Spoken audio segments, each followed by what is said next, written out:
Les limites de la conscience collective. Si on commençait,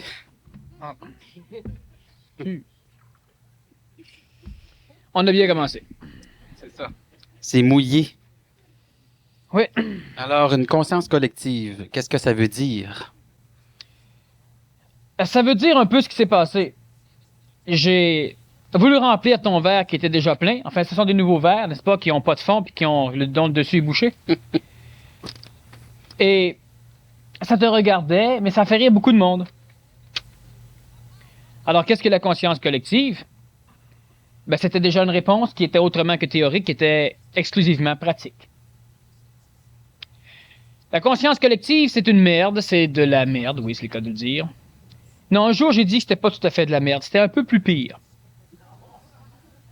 Mais il n'y a pas de mots encore dans le langage français. Et disons que j'invente souvent des mots, mais je ne tiens pas à en inventer de ce côté-là. Surprenant. Ouais. D'autres vont le faire. Pour pouvoir comprendre ou pour pouvoir parler de la conscience collective, il faut déjà être placé dans un point de vue qui n'est pas collectif. L'adolescent ne peut pas parler de l'adolescence, sauf si on le questionne, mais de lui-même, il ne peut pas en parler. Or, celui qui est collectivisé ne peut pas parler de la conscience collective, sauf si on lui pose des questions. Et celui qui devra lui poser des questions ne peut pas être quelqu'un de collectif. Alors que l'enfant ne connaît pas l'enfance, l'adolescent ne connaît pas l'adolescence, le jeune adulte ne connaît pas ce que c'est qu'un jeune adulte, et le vieillard ne connaît pas les vieillards. L'homme ancien, ou même l'homme transitif, depuis le début des temps, c'est-à-dire que les temps qui m'intéressent, ce n'est pas la création de la planète Terre, ça c'est quelque chose de réellement banal. Depuis que l'être humain a une conscience d'évolution, depuis que l'être humain a une conscience d'identification, depuis que l'homme, depuis que la femme, depuis que l'enfant sait qu'ils vivent, donc depuis que l'homme a peur de la mort, l'homme emploie des termes,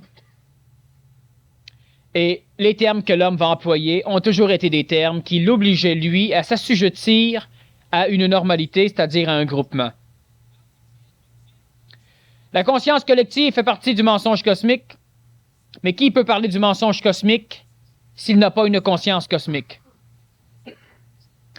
L'humain a toujours essayé d'entrevoir et d'expliquer les mécanismes qui l'obligeaient à évoluer, mais toujours à partir du point de vue de l'homme. Alors l'homme créa Dieu à son image et à sa ressemblance. Alors l'homme créa des dieux rois. L'homme créa des dieux aux multiples armées. L'homme créa des dieux qui avaient des chouchous, des peuples de dieux, des peuples d'élus. Et l'homme créa même des dieux qui créèrent des villes ou des cités de dieux. L'homme créa toute une mécanique pour aller rejoindre ces dieux. L'homme créa les sacrifices humains. Disons que c'est la femme qui a créé ça à l'époque du matriarcat. L'homme a continué un peu, mais c'est surtout à l'époque des sorcières, c'est-à-dire un peu avant le début de la Genèse. L'homme créa les sacrifices d'animaux. À l'époque du Nazaréen, on en connaît encore suffisamment, où on essaie d'immoler à des dieux des agneaux purs, c'est-à-dire blancs, des veaux purs, sans tache. Et l'homme crée par la suite des sacrifices plus banaux. On sacrifie un cierge, une chandelle, on sacrifie un peu de son temps, on sacrifie un peu ses genoux lorsque l'on monte des marches à genoux, on sacrifie un peu d'argent. Toujours dans l'espoir d'arriver à obliger ces dieux à subvenir aux besoins de l'homme. Lorsque l'homme tend à remercier ses dieux, il veut les remercier parce qu'il sait que cela fait plaisir à ses dieux, ou à son Dieu. Et si son Dieu est content de lui, il laissera sans doute une place pour cet humain dans ce que l'humain appelle le ciel ou le paradis. Alors que l'humain, continuellement en quête de son Dieu, ne voit jamais de réponse divine devant lui, considère que cela est la preuve que Dieu existe. Pourquoi l'homme considère-t-il que Dieu existe, même si l'homme n'a pas de preuves scientifiques, de preuves textiles, de preuves textuelles, de preuves vivantes, de preuves biologiques, de preuves organiques? Pourquoi, lorsqu'apparemment un Dieu envoie une preuve, l'homme s'évertue-t-il à la détruire s'il ne la crucifie pas?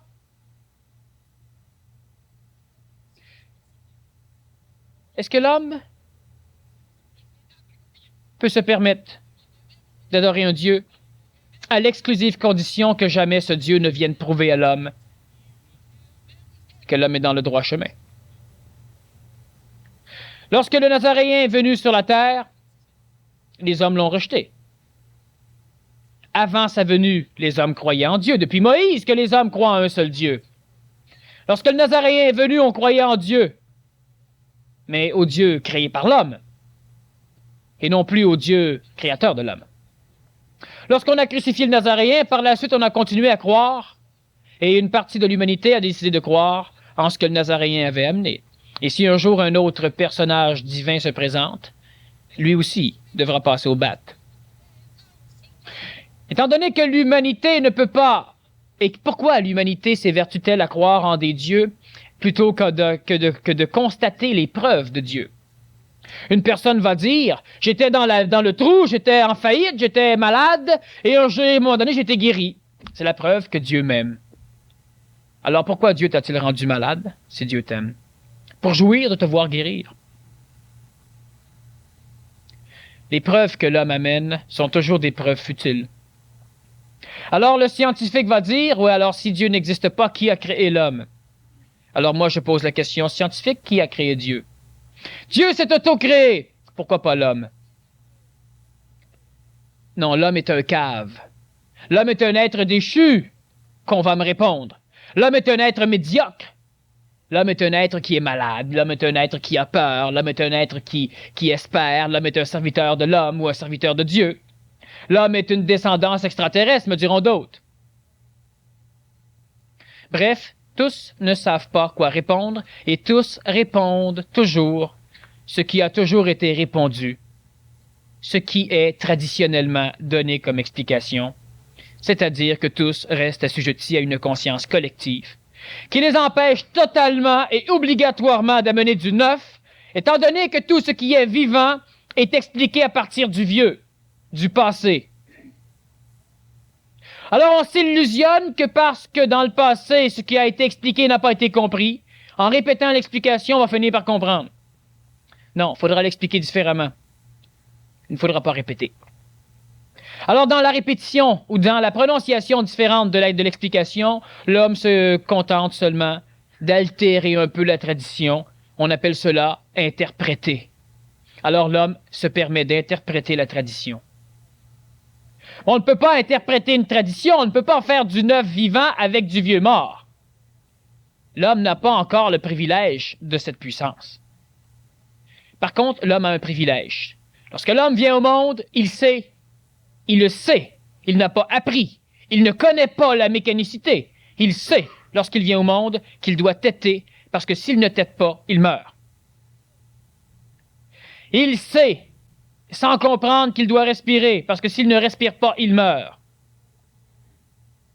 Il sait qu'il doit manger à un moment donné, et qu'en mangeant, il doit déglutir, c'est-à-dire avaler. Sinon, il y a un problème, il sait. Il sait qu'il a besoin d'eau. Il sait. Et ce savoir est du savoir instantané, un savoir qui n'a pas besoin d'être appris par l'homme. Même les animaux savent cela. Et c'est la seule parcelle de conscience supramentale ou de conscience instantanée ou de conscience de l'esprit qui a été léguée à l'homme lorsque l'homme s'était restrifié, c'est-à-dire que lorsque l'esprit est venu créer l'homme, c'est-à-dire lorsque l'esprit s'est auto-créé et est devenu l'homme. Lorsque l'homme est apparu sur le contexte restrifié de notre planète, il a automatiquement oublié, perdu le contact avec ce qu'il était, disons avec ce qu'il est.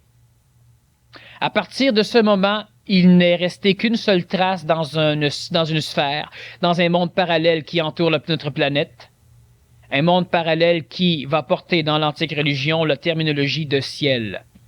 Il ne reste qu'une seule trace de ce qu'était l'homme, et c'est ce que j'appelle les archétypes. Ce qui instruit l'homme de ce que l'homme se doit d'être, c'est la base même du mensonge cosmique. La conscience collective, qu'est-ce que c'est? C'est tout ce qui oblige une personne à demander l'opinion d'une autre personne.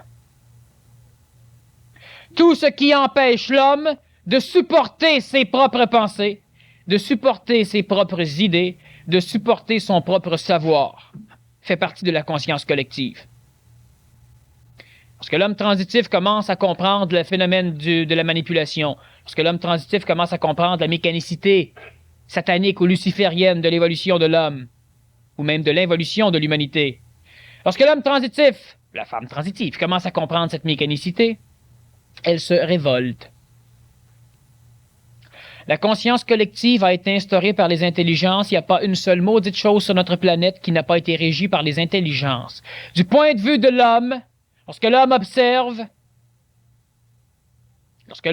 les lunettes qu'il porte au bout de son nez, il se dit « Qu'est-ce que ça fout là, ça? » Lorsque l'homme ose regarder au travers de ses lunettes, il voit beaucoup plus loin que sans ses lunettes. Mais il doit, hélas, supporter le poids de ses lunettes s'il veut continuer à voir plus loin. L'homme ancien ne supporte pas le poids de ses lunettes. L'homme ancien préfère observer, se disant « Je ne peux pas regarder avec des lunettes, c'est interdit par Dieu.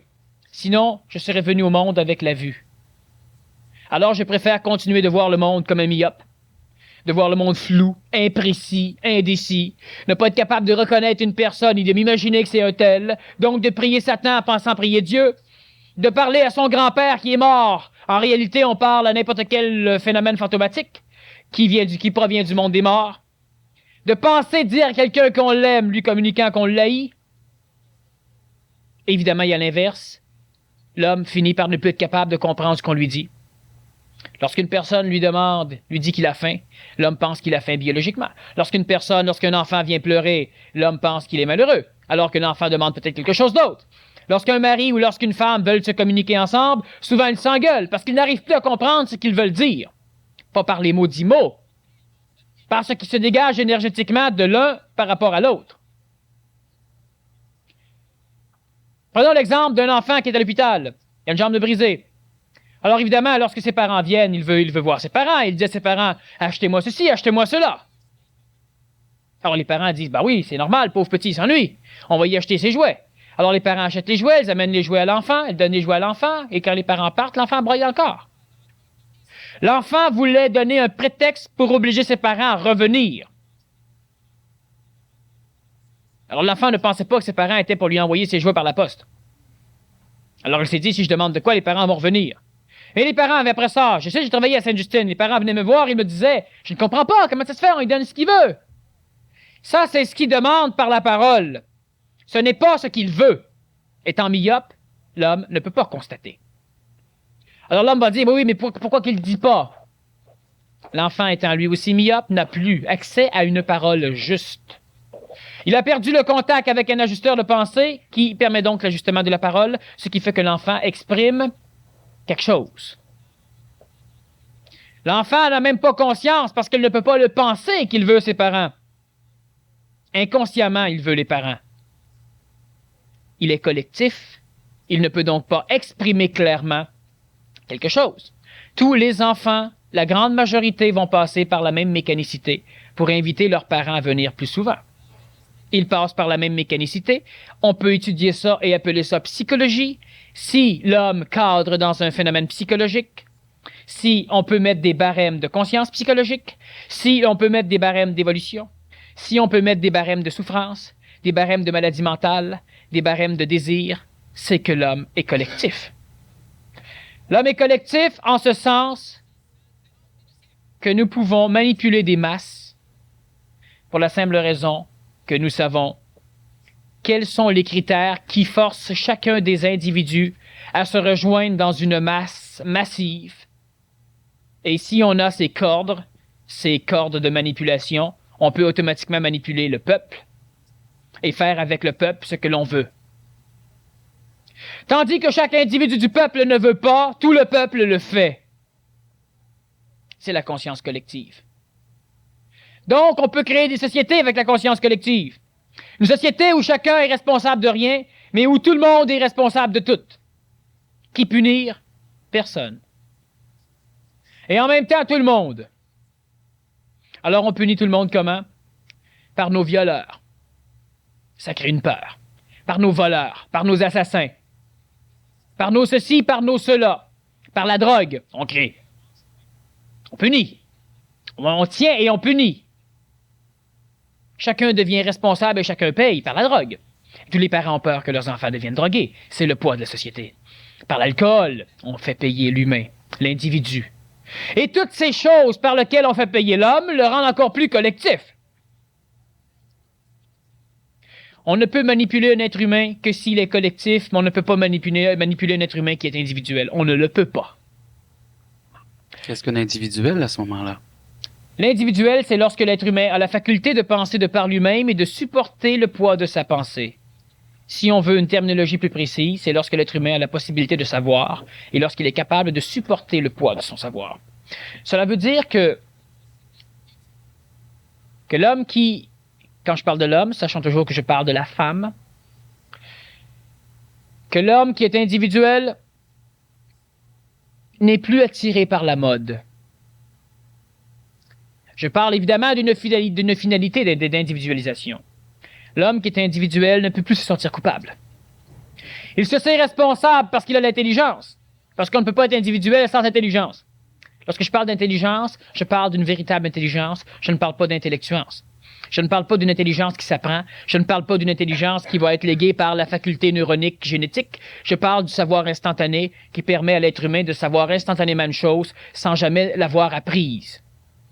Exactement comme il a su téter, comme il a su que l'eau était nécessaire. Plus l'être humain apprend, moins il sait si l'eau qu'il boit est potable ou non. Pourquoi? Parce qu'il ne fait plus référence à ce savoir. Même si ce savoir est instinctif, c'est un savoir instantané extrêmement banal, animal. Lorsque l'homme apprend, l'homme fait référence à ses mémoires. Faisant référence à ses mémoires, il ne sait plus si son steak est bon ou pas bon. Il ne sait plus si ses fruits sont bons ou pas bons. Il ne sait pas si l'eau est comestible ou non. L'Indien le savait. Les personnes qui vivent d'une façon moins industrialisée le savent. Les grands-mères savaient comment guérir les petits mots, et même les gros mots des enfants, les gros mots familiaux. Mais aujourd'hui, on ne sait plus. On ne sait plus. Pourquoi? Parce qu'on n'a pas appris. Plus l'être humain apprend, moins il sait. C'est normal, parce que le savoir n'a rien à voir avec la connaissance. Plus l'être humain apprend, plus il devient collectif. Parce qu'il doit continuellement se référer au bagage planétaire d'informations, donc à la mémoire ou aux connaissances planétaires, pour pouvoir référer, pour pouvoir comprendre sa vie, pour pouvoir répondre à ses problèmes, à ses besoins.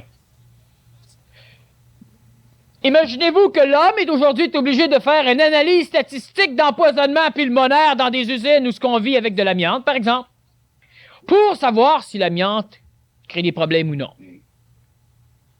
Toute la gang tousse, crache le sang coagule plus vite parce qu'il est filamenté d'amiante. Alors, c'est sûr qu'une personne qui souffre d'amiantose risque pas de trop de problèmes si elle fume. Ses poumons peuvent plus brûler. Ils sont couverts d'amiante. Ça a des bons côtés. Il faut supporter le poids. L'être humain ne sait plus.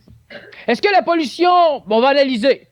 Ah oui, donc. Demande à n'importe quelle personne dans la rue tout seul si la pollution nuit, il va te dire oui. Demande à tout le monde en gang, ils vont te répondre, mais qu'ils ne savent pas. Non, parce qu'en gang, l'homme ne sait pas. Alors maintenant, il faut qu'on fasse des analyses.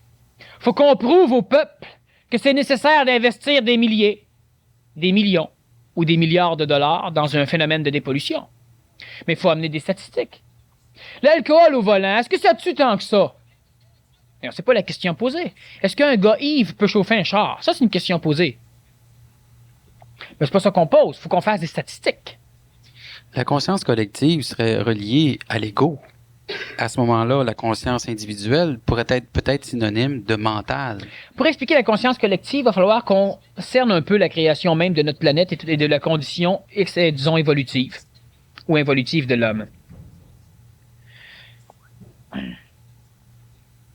Une chose certaine, c'est qu'on doit toujours se rappeler qu'un troupeau de moutons conduit par un lion, c'est vachement dangereux. Regardez l'Allemagne. Mais un troupeau de lions conduit par un mouton, aucun problème. C'est ça, la conscience collective. Lorsque l'homme va apprendre, lorsque l'homme va être capable de supporter la déconnexion de la conscience collective, cela veut dire que l'homme va accepter d'évoluer à son propre rythme, plutôt que d'attendre le rythme évolutif de sa communauté. Je donne un exemple. Vous êtes haïtien. Vous déménagez au Québec. Vous êtes Français, vous déménagez au Québec. C'est sûr que la France, c'est bien meilleur que le Québec. C'est sûr qu'Haïti, c'est bien meilleur que le Québec. Alors, qu'est-ce que vous faites au Québec? C'est la question que les Québécois sont toujours posés.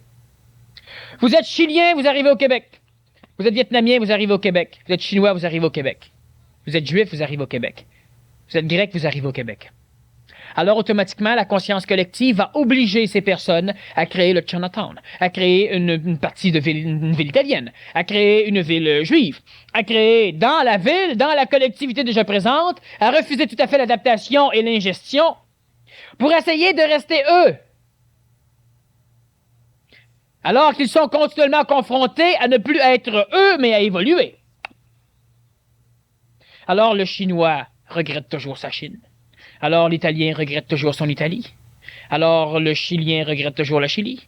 Alors l'Haïtien regrette toujours son pays. Alors on va dire, oui, mais c'est normal, on vient, c'est notre pays. Ben oui, alors, c'est votre pays. Vous êtes apparu sur ce pays-là, germinativement, sans savoir ce que vous faisiez. Et si le pays vous a laissé partir, c'est qu'il veut plus de vous autres. Sinon, vous seriez resté dans votre pays. Alors, lorsque l'Haïtien vient au Québec, il doit devenir Québécois. Lorsque le Québécois va en Haïti, il doit devenir Haïtien. Sinon, il y a un maudit problème d'empêchement d'évolution. On interdit carrément aux communautés qui viennent vivre chez nous de s'adapter. Évidemment, toute la conscience collective du Québécois ne veut pas que l'Haïtien se prenne pour un Québécois. Ne veut pas que le Grec se prenne pour un Québécois. Ne veut pas que l'Italien vienne prendre notre job. C'est ça, les empêcher de devenir Québécois. C'est notre job. On est tellement collectif qu'on ne veut pas que personne vienne toucher notre drapeau. Puis après 120 ans après, on se dit, ouais, mais ils sont jamais adaptés. La seule façon que la conscience collective des immigrants a de survivre à la nôtre, évidemment, c'est de transporter leur conscience collective nationale ici. Ça va de soi. Mais c'est la conscience collective. Comment voulez-vous qu'une population, qu'un peuple avance si continuellement il se multiplie en petits peuples? On n'est même pas fichu encore de régler les problèmes raciaux, les problèmes nationaux d'une même communauté. Prenons l'exemple du Canada. Mais le Canada est raciste. On a un Chinatown, on a une ville italienne, on a Saint-Léonard, on a des partis juifs, on a des partis grecs. J'ai rien contre les Grecs, contre les Juifs, contre les Italiens. Mais j'ai contre tous les villes qui viennent naître dans une ville. Comment pouvons-nous régler les problèmes multinationaux planétaires? Comment pouvons-nous arriver un jour à penser que l'être humain va vivre en paix, quand déjà même dans nos rues, on n'est même pas capable d'éliminer les frontières? Oh oui, il a le droit d'être italien, il a le droit d'hisser son drapeau italien tous les matins, ça y tente. Il a le droit, tant que l'homme est inconscient, tant que l'homme est ignorant. Et s'il le fait devant chez moi, je vais le laisser faire.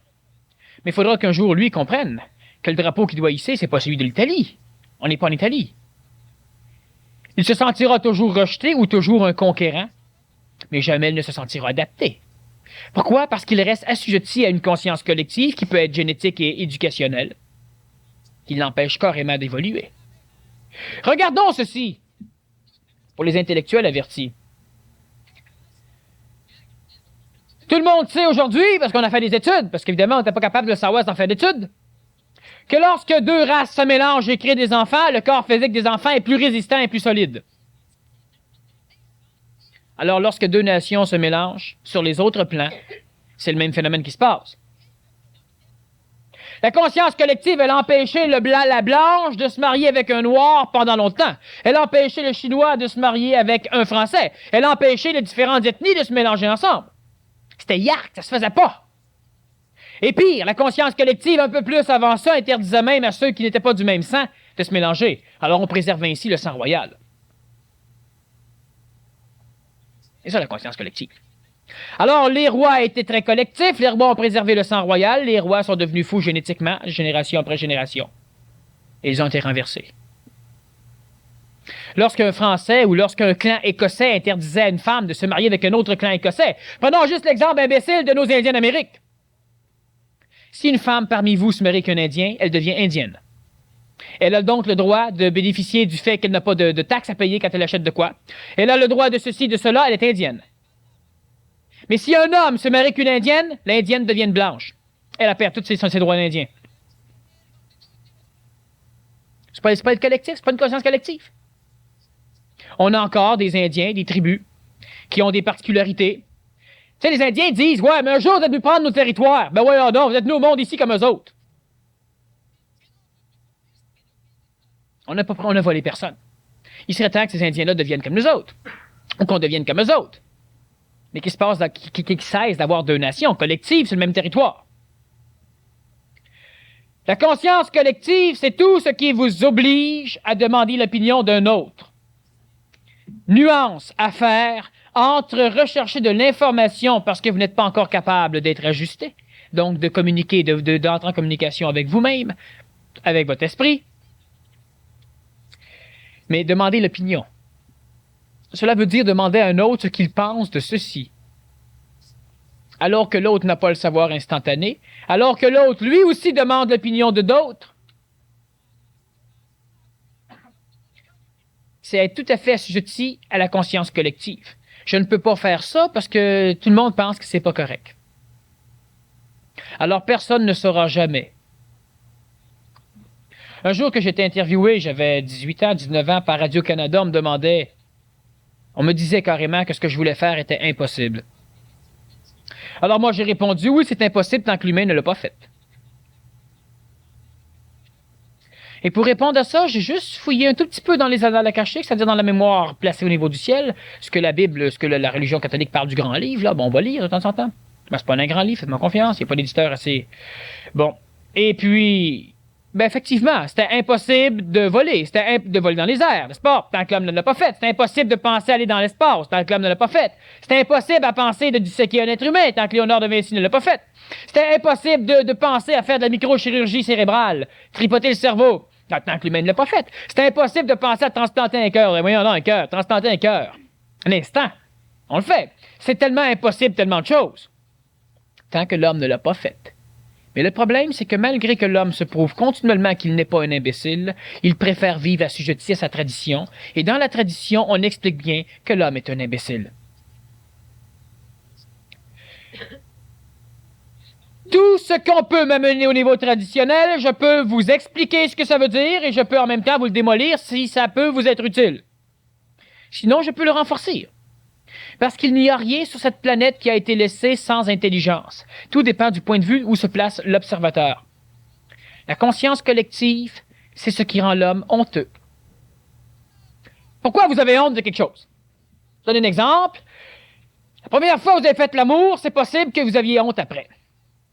Certains s'en rappellent peut-être plus. Bon.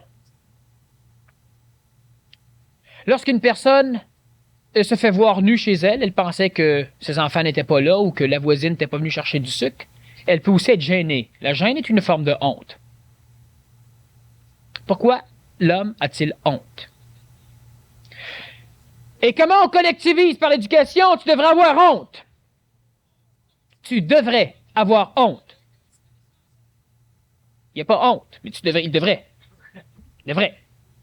Parce qu'une personne normale devrait avoir honte. Personne normale. C'est quoi être une personne normale? Si tout le monde a un bouton bleu sur le nez, le bouton bleu est correct. C'est normal. Quelqu'un qui vient au monde ou qui un jour perd son bouton d'un accident de char, c'est comme s'il perdait un sein. Il est plus normal. Qu'est-ce que ça fout à une femme qui lui manque un sein ou deux? Elle est plus normale. Quand elle se met en bikini, ben, il faut qu'elle se mette des seins synthétiques. Parce qu'elle ne peut pas supporter le poids d'être elle. Elle ne pourra supporter que le poids d'être comme tout le monde. Si tout le monde perd les seins, pas de problème.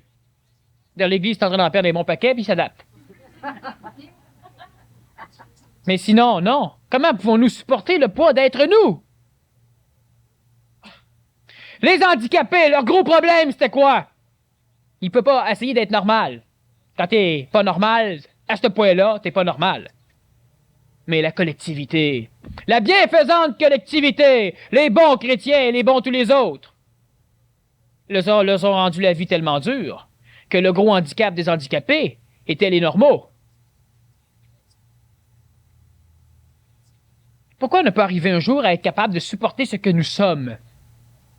J'écoutais dernièrement une émission de télévision où on avait sur une certaine plage, une plage entretenue par des personnes qui pratiquaient le naturisme. Et il y a du monde qui venait se baigner, mais qui pratiquait l'artificialisme.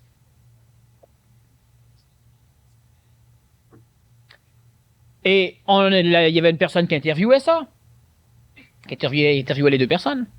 Et la personne qui se défendait, qui avait fait fermer, qui avait fait interdire la plage aux naturistes, elle disait qu'elle, son corps, elle le respectait. Dieu nous a pas donné un corps pour qu'on le pavane devant tout le monde. C'est drôle parce que la femme qui parlait, elle n'avait pas un beau visage.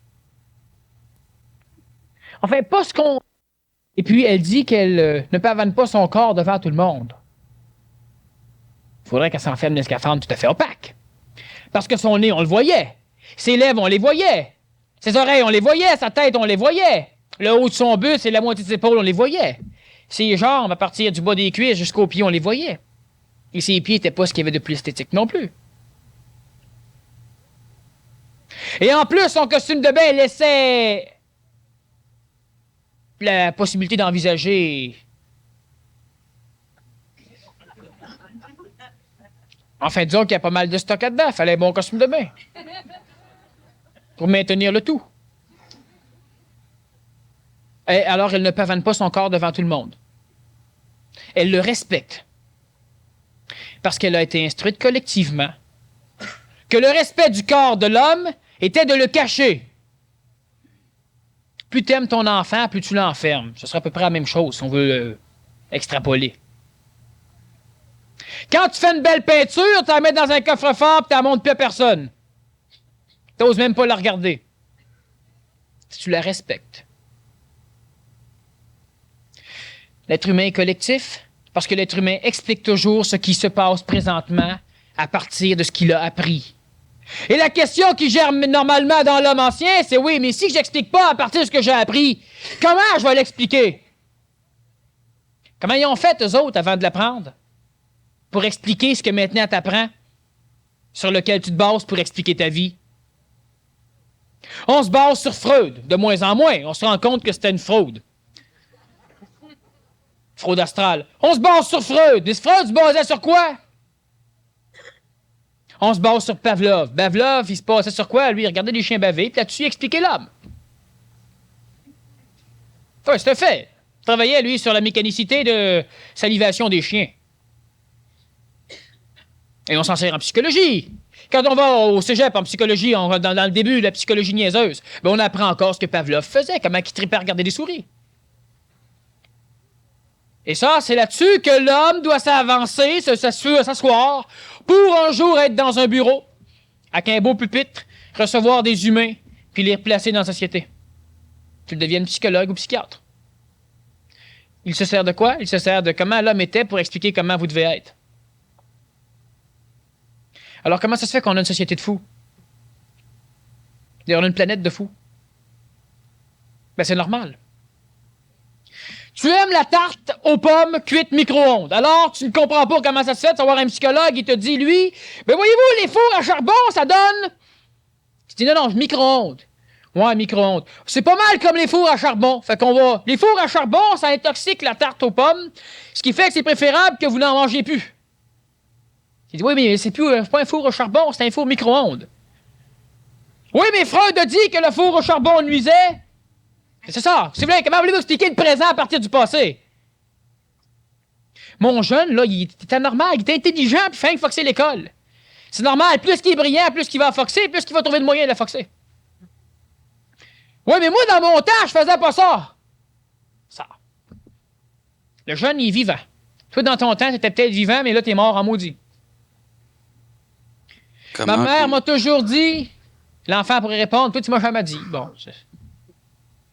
on explique, on essaie toujours vous-même, tout le temps. Vous essayez de comprendre votre évolution, de comprendre ce qui se passe dans vos cœurs, ce qui se passe dans vos têtes, ce qui se passe dans votre corps vital, ce qui se passe dans votre corps physique. À partir de quoi? De ce qui a un jour été compris par une humanité passée.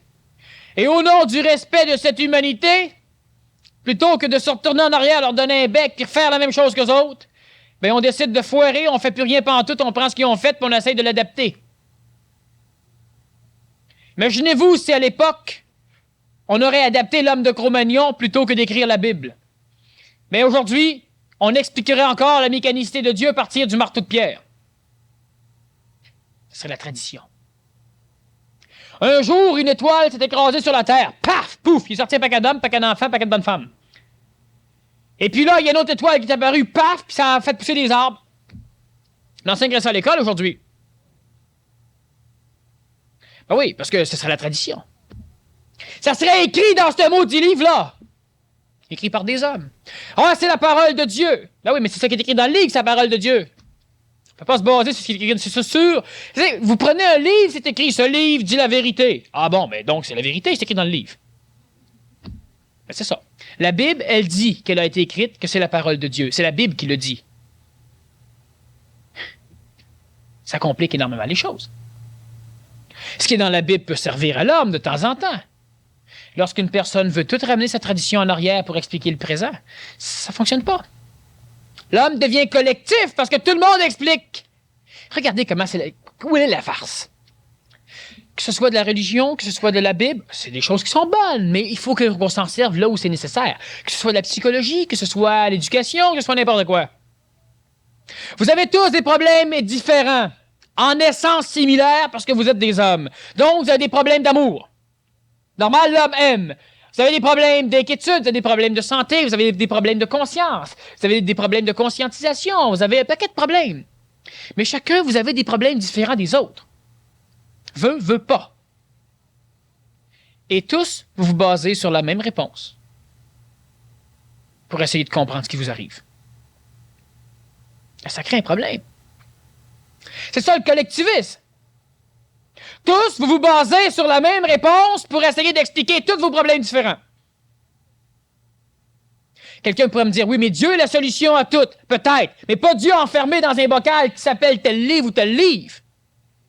Si tu limites Dieu à 4800 pages, dis-moi pas que Dieu est la solution à tout. Il en manque une maudite partie. Et cette partie-là, si elle n'a pas été écrite dans le passé, peut-être qu'il manquerait de papier. Il faudrait peut-être penser à l'écrire aujourd'hui. Pas traduire, puis transcrire, puis interpréter ce qui s'est dit. Un jour, la Bible dit que l'enfant doit être circoncis. Sac, si j'aurais été l'écrivain de la Bible, j'aurais dit la même chose. Il y avait toute la phimosiste, la gang. Ils se lavaient pas. On s'adjamait toutes, ça les stérilisait toutes.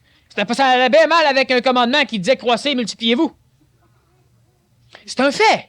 Alors, à un moment donné, on circonciliait, ce qui fait que tu règles le problème. Ne pas manger de porc, ça va de soi. Le porc est tellement toxique, il faut que tu le fasses cuire au bout. Mais à l'époque, ils cuisaient pas fort. Leur expliquer tout ça, voyons non, ça disait pas ce que les hommes des cavernes. Alors, évidemment, on leur expliquait pas. Tu leur interdis carrément la viande qui les empoisonne. Tu règles le problème. Plus de porc, circoncision. Mais aujourd'hui, tout le monde se lave. Enfin, presque. Il y a des choses qui sont plus nécessaires. Dieu n'a pas fait naître le mâle avec un bout de peau qu'il fallait que le mâle chope. À un moment donné, on ôtait les amygdales à tout le monde. Ah oui, Dieu s'était trompé, il a mis 2 boules à la mauvaise place. Puis aujourd'hui, on se rend compte que ça a peut-être une utilité, mais on ne la connaît pas, l'utilité. Vous en avez des problèmes, c'est normal. Vous êtes des êtres humains qui évoluez, vous ne savez pas encore ce que vous foutez comme évolution. Donc, en attendant, vous vivez et vous survivez l'évolution. C'est quoi le problème majeur? Le problème majeur, c'est de toujours vouloir expliquer tous vos problèmes différents à partir d'une solution antique fixe. Moi, je vais mal, mon enfant, je ne sais pas s'il doit lâcher l'école ou non, fait que Job a dit... Voyons non, c'est Napoléon qui a inventé l'école.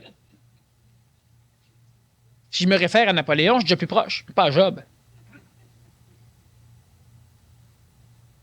Alors, je vais interpréter, oui, mais ce que Job voulait dire. Mais s'il y a 3 millions de personnes qui disent ce que Job voulait dire, Job, il va avoir parlé en maudit. C'est pas comme ça qu'il faut fonctionner. La tradition, savez-vous à quoi elle vous sert et pourquoi vous l'aimez tant? Que ce soit la tradition psychologique, la tradition médicale, la tradition religieuse, la tradition spirituelle, la tradition traditionnelle, la tradition ésotérique, la tradition politique, la tradition nationale, c'est qu'elle vous sécurise. lorsqu'on n'a plus rien, lorsqu'on ne comprend plus, lorsqu'on n'a plus rien sur quoi s'attacher, soudain, on ouvre une armoire, il y a un crucifix, et ça nous supporte. On ne comprend pas, ça va mal, tout d'un coup, on va dans un hôtel, et puis on vient de lâcher sa femme ou son mari, on se couche dans le lit de l'hôtel, une petite chambre toute petite, minable, on l'ouvre un tiroir pour passer le temps, puis on tombe sur une Bible. Les pages rosées quelque peu déjà là nous supportent. On prend la Bible, on l'ouvre n'importe où, on lit dedans, et puis ça va mieux. Pourquoi? Parce que la tradition, elle est là pour supporter l'homme. Et parce que la tradition, elle est là pour supporter l'homme, l'homme s'illusionne qu'il devra être supporté aux nuées complètement par la tradition. Savez-vous qu'est-ce qu'une béquille fait?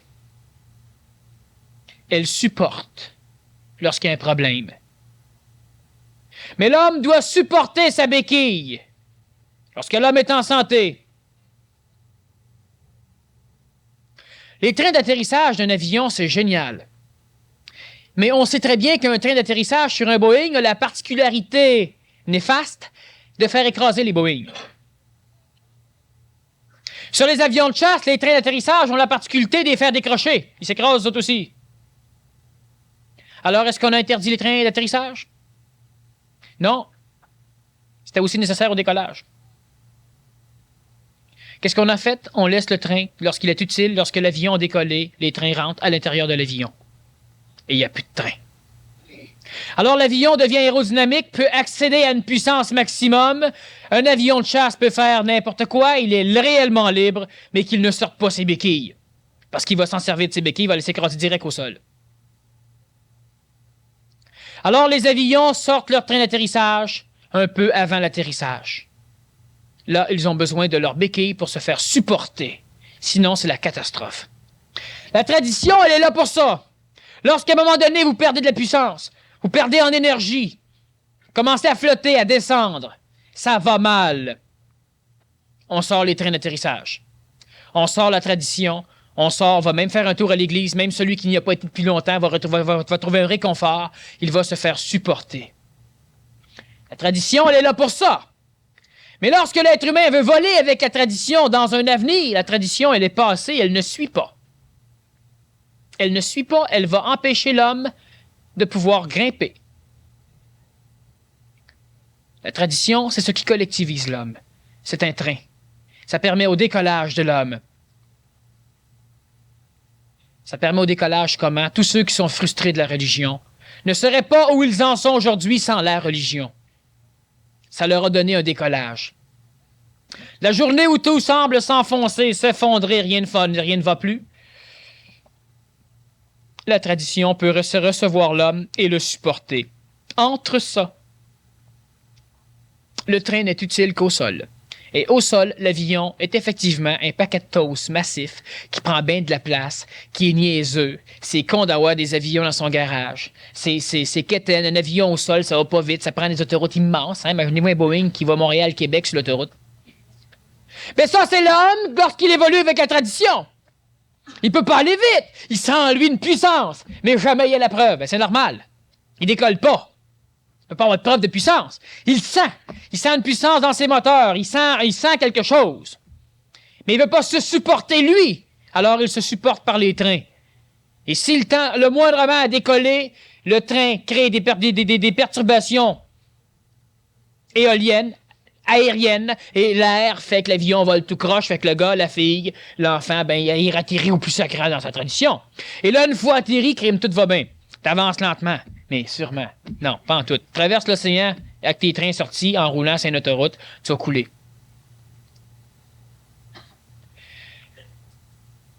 La seule chose importante à comprendre ce soir, je pourrais vous le dire en criant, je pourrais vous le dire en vous tirant tout ce qui est sur la table à côté de moi. La seule chose à vibrer, à cellulariser, à comprendre, mais pas à apprendre. Si vous l'apprenez, ça va remplir votre bagage. Ça va rien foutre. Vous allez vous dire, ouais, c'est vrai, c'est sûr que si. Ouais, c'est ça, mais ça ne change rien à votre vie. Tu sais, tout le monde sait que si on serait heureux, on serait pas malheureux, hein? Alors, quand t'es malheureux, ben, tu te dis, crème, si je serais heureux, je serais pas malheureux, ouais. Ça change rien. C'est de l'apprentissage. La connaissance du passé ne peut pas venir vous aider jamais. Sauf la tradition lorsque vous voulez vous y reposer. Là, oui. Seulement là. Mais l'homme se repose à vie. Il s'assoit dans sa tradition et là, il se dit, c'est drôle, maintenant, je doute. Qu'est-ce qu'ils disent dans la Bible sur le doute? Bon, un tel doutait, puis c'est pas ici, c'est tabarnouche, je viens de pas douter. Sac, je doute plus. Mais le Nazaréen doutait. On lui demandait, la loi est pas bonne. Parce qu'on lui posait la question, là, il a fallu que ça pose la question. Là, il a répondu. La loi est bonne. Je suis pas venu pour la changer.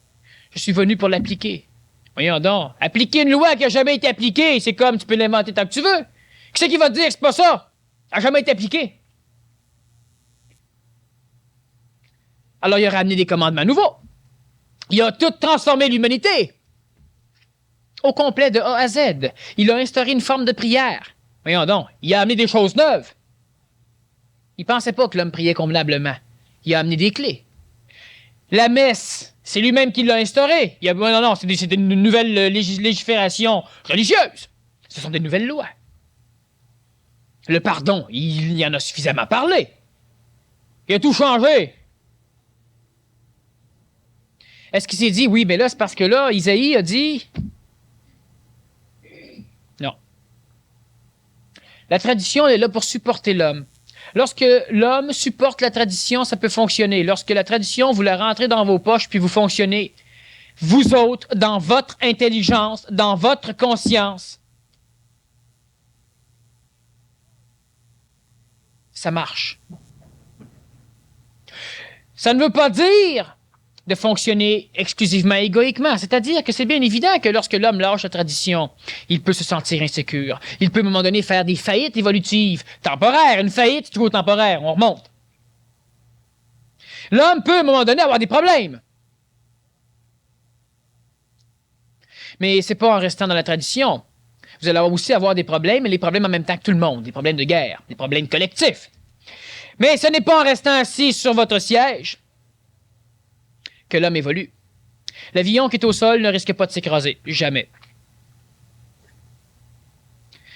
Par contre, de temps en temps, il y a un avion qui lui décolle au-dessus du dos puis qui crée des perturbations atmosphériques au sol et l'avion se promène.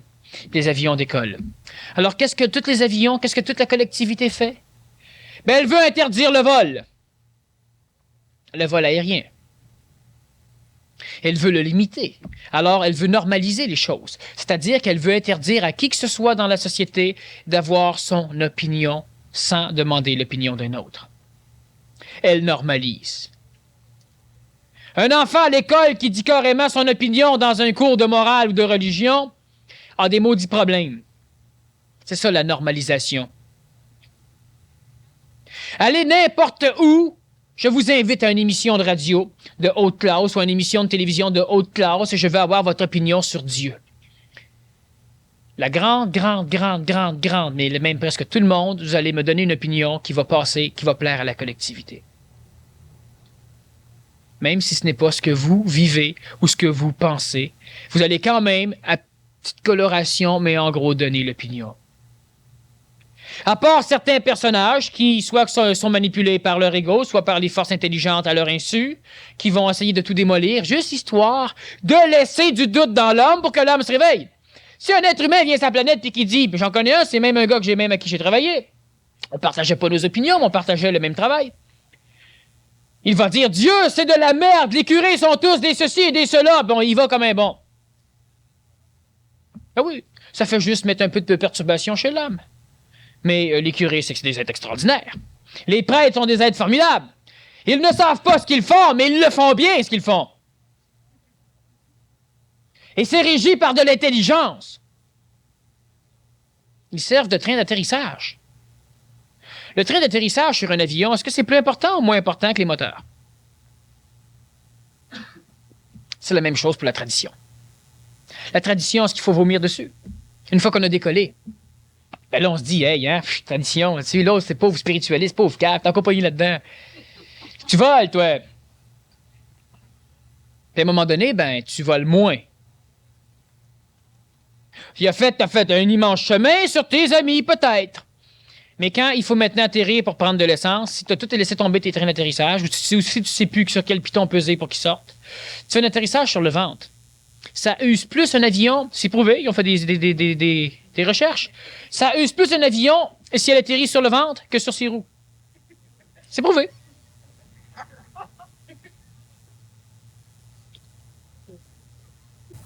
C'est prouvé, sérieux. Alors donc, le collectivisme permet à tout ce qui n'est pas intelligent, en ce sens, à tout ce qui n'a pas de savoir, à tout ce qui n'est pas suffisamment puissant pour se supporter, de pouvoir être. Et c'est le collectivisme. Le drapeau, le Canada. Je sais pas pourquoi tu te bats, mais bats-toi au moins pour ton drapeau. Les Anglais, ben bats-toi au moins pour la reine. J'ai jamais vu la reine. C'est pas grave, collectivement parlant, elle est énergie. Là, c'est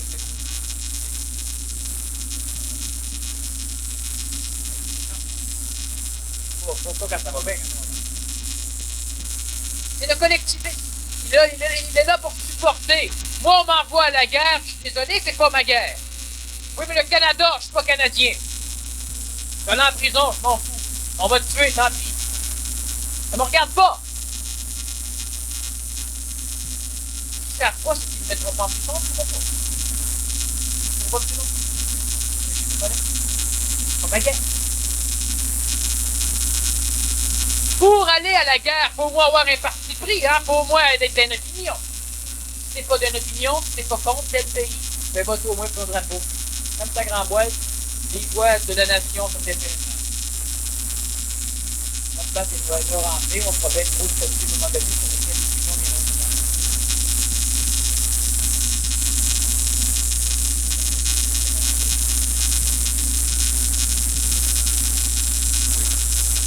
S'en sortir de ce pense de faire de Netanyahu.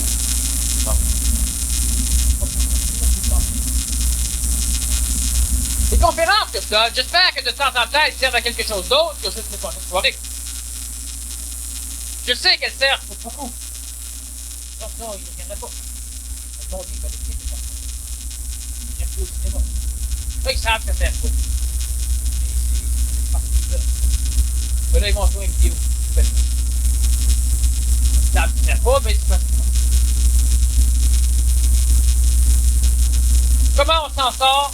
S'entraîner à être soi, s'entraîner à se supporter. Il y a des solutions finalement faciles que je pourrais donner. La grande majorité ne pourrait même pas. Les solutions faciles feraient que la grande majorité me juge. Je comprends pas le jugement que je fais simplement que la solution facile va être carrément être la solution mondiale à la deuxième puissance. Évidemment, je sens des égos qui disent ouais, mais moi je suis prêt. Quand on est orgueilleux, on est quand même. S'entraîner à être soi. Être capable de être soi, ça veut dire quoi? Ça veut dire non pas réapprendre à être soi. Subir un désapprentissage pour réapprendre, non. Ça veut dire laisser faire le passé puis instantanément commencer à être vous autres. Ça veut dire ça. Ça veut pas dire de fouiller des vies antérieures, ça veut pas dire de fouiller dans notre enfance. C'est quand même ça pour mettre du bleu aujourd'hui. Je me sais pas souvent un œil quand ça va. Je pense que maintenant c'est ma personnalité. Fait que là, je vais me faire régresser. À un moment donné, j'apprends que oui, tous les semaines, j'avais un équilibre. Fait qu'à un moment donné, quand je n'ai plus, je me suis senti. Là, je me dors les Tout ce qui présentement est donné à l'humain ne sert pas si l'humain va avancer rapidement. Quand je dis rapidement, soyons sérieux, à son rythme. Présentement, l'homme avance lentement, c'est que l'homme n'avance pas à son rythme. Il peut y avancer. Alors, on ne va pas voir toutes les guerres on a faites, c'est dans le passé, on a fait, on recommence. Je donne un exemple. Vous comptez à vos... c'est pas bon. Mais là, ce soir, à l'entraque du sortie, vous avez faim, il y a des chips sur les tables. Ils sont là, si vous en mangez, ils vont dire, hey, l'autre fois, mais apprenez que la tradition traditions, c'est vos mémoires aussi, l'autre fois et l'autre fois. Tout le monde a le droit de changer. Évidemment, c'est récupéré complètement. Ça n'a aucune importance, le peu de souffrance que vous allez avoir lorsque vous allez accepter d'être vous, souffrance que les autres, la collectivité va vous donner pour vous récupérer, parce qu'on ne veut pas vous souhaiter vous, on va vous demander pour vous donner. C'est là que vous allez pour vous. Alors, tu prends tes chips, tu commences à en manger, tu prends ceci, tu prends cela, tu fais ce qui te va. Mais ça, c'est un truc banal, mais c'est pour vous faire comprendre ce qui se passe. Être soi, c'est être ce que nous sommes. Savez-vous ce que vous êtes? Mais premièrement, vous êtes des êtres physiques de corps, de chair, d'os, de sang et d'un paquet de phénomènes. Biologiquement. Déjà en partant, presque tous ici, vous ne pouvez pas accepter cela. Ne pouvez pas. Vous n'êtes pas capable. Alors, c'est déjà un maudit problème. On veut savoir comment s'en sortir, il y a une manière de commencer. Se promener à poil dans le métro de Montréal, c'est pas ça. Ajustez. Mais commencez par vous. Par être vous, au moins biologiquement. L'être humain veut être lui spirituellement, l'être humain veut être lui psychologiquement, l'être humain veut être lui en personnalité, l'être humain veut être lui où c'est compliqué, mais il n'est pas capable d'être lui où c'est facile. C'est ben trop dur. D'être soi où c'est facile. Ça, c'est tough. Alors, on commence comment? On commence par être soi. Vous avez déjà une idée. On commence mollo, mollo, faut instruire l'ego, quel pauvre cave, faut qu'il lâche lentement ses traditions. Lentement. Et puis lentement, ça vient. Autre chose. Êtes-vous capable d'avoir une idée, une opinion, et de la dire, sans jamais vous choquer si on ne l'écoute pas? Parce que si vous vous choquez, c'est que l'opinion fait partie de votre personnalité, n'est-ce pas? C'est important pour vous qu'on vous écoute. C'est important pour vous qu'on vous accrédite. C'est du collectivisme. Vous avez besoin d'être supporté par les autres pour vous sentir correct. Tout le monde vient vous dire, c'est pas correct ce que tu as fait. Puis vous vous sentez coupable. Pourquoi? Parce que vous avez besoin de savoir ce que les autres pensent de vous pour pouvoir vous permettre de penser de vous quelque chose. C'est de l'évolution que de lentement se diriger vers une conscience individuelle. C'est de l'évolution massive. On cherche des techniques, on cherche des solutions, on prie à tout bout de champ, on vend, on fait n'importe quoi, on achète. Ça évolue pas. Commencez donc par être simple. La Bible dit être simple d'esprit. Commencez donc par être simple de corps. On verra l'esprit après.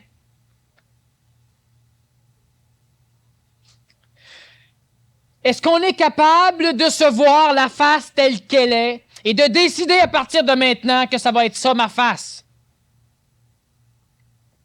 L'homme qui perd ses cheveux, ben, il se demande s'il peut s'en faire planter. Il se demande s'il peut les pousser ceux d'en arrière vers l'avant. Il se demande s'il peut l'emprunter à son voisin. Il se demande s'il n'y a pas des cures miracles. Il se demande. La femme qui commence à avoir des plis autour du col, ben, elle se demande aussi s'il y a ci, s'il y a ça. Il y en a qui sont plus cochons que moi, hein? Bon. Est-ce que un jour, vous allez être capable de pouvoir supporter juste le poids de ce que vous êtes, même pas le poids du savoir? Vous voulez supporter l'esprit, vous voulez supporter même Dieu, vous voulez supporter je sais pas quoi. Juste commencer par se supporter dans le miroir.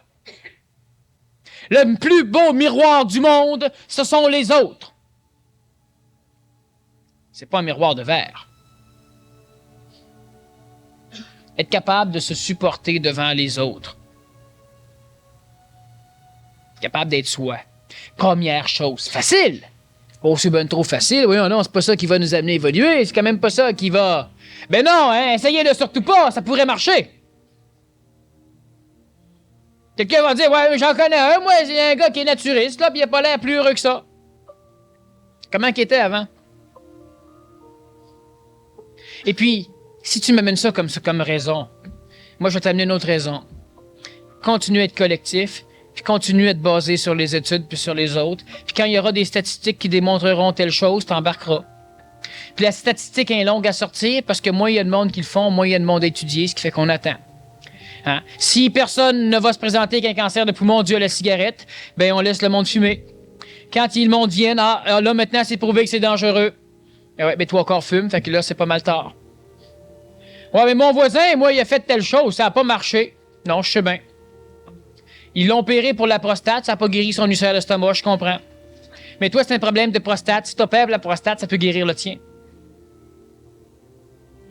On fonctionne toujours à partir du voisin. Essayez-le donc pour vous. Si ça marche pas, vous le saurez. Vous le saurez. Allez pas dire, oui, qu'est-ce que tu penses, là, la conférence à soir, là, penses-tu que c'est bon, hein? C'était ci, c'était ça. Mais non, collectivisez-vous pas pendant le break. Êtes-vous capable de savoir par vous si ça avait de l'allure ou non? Ouais, ça devient plate, on peut plus parler. Voyons non, ça fait 1 heure que je parle sans arrêt, puis je suis pas collectif, on peut parler en maudit. Posez-vous des questions et répondez-y. Ça, c'est pas du collectivisme. C'est travailler en commun. Mais pas d'une façon collective. Au niveau de la conscience. C'était-tu bon à soir? Oh ouais, c'était pas pire. Oh ouais, c'était bon, hein? Quelqu'un rentre, ouais, c'était plate à la mort. Ouais, hein, je trouve ça, moi aussi. Ça. C'est ça de collectif. Tout le monde dit, hey, c'était plate, il y en a un qui dit c'était bon. Tout le monde le regarde, il y a l'autre, là, qui dit, un pauvre cave. Mais le pauvre cave, s'il est capable de dire, c'était bon. C'est le gars le plus évolué de toute la gang. Parce qu'il est capable de se supporter. La question n'est pas de savoir s'il a raison ou tort, la question de savoir est-ce qu'il est capable de se supporter. C'est peu